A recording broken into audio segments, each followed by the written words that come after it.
কোনো ব্যক্তি যদি নিয়মিতভাবে দরুদ শরীফ পাঠ করে, যেমন কোনো ব্যক্তি যদি দৈনিক 1000 বার দরুদ শরীফ পাঠ করে, মাত্র 1000 বার, অনেকের কাছে মনে হচ্ছে যে 1000 বার তো অনেকবার, তাই না?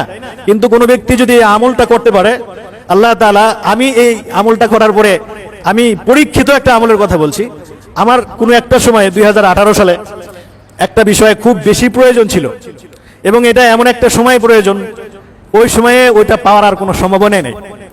তো একটা আশা ছিল যে আমলটা করতে থাকে ইনশাল্লাহ, দেখি আল্লাহ এর দ্বারা কোনো ফলাফল দেয় কিনা। তো দৈনিক ফজরের নামাজের পরে 1000 বার দরুদ শরীফের আমল করেছিলাম। তো বেশিক্ষণ সময় লাগে নাই। তার ছোট্ট দরুদ যদি আমরা আমল করি, সাল্লাল্লাহু আলাইহি ওয়াসাল্লাম, এটা একটা দরুদ, এটা যদি কোনো ব্যক্তি 1000 বার পড়ে, খুব বেশি 25 থেকে 30 মিনিট সময় লাগে, আর কম লাগতে পারে, আমার 25 মিনিটের মতো লাগতো। তো প্রতিদিন ফজরের নামাজের পরে এই আমলটা শুরু করলাম। তো শুরু করার পরে আল্লাহর উপর ভরসা করে গেলাম।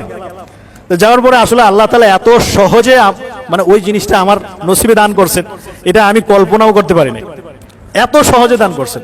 অথচ ওইটার জন্য প্রতিযোগিতা হয়, অনেক কম্পিটিশন হয়, অনেক কিছু হয়।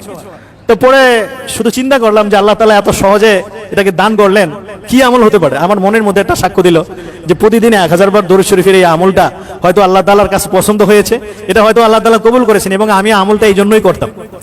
এই জন্য যারা এই আমলটাকে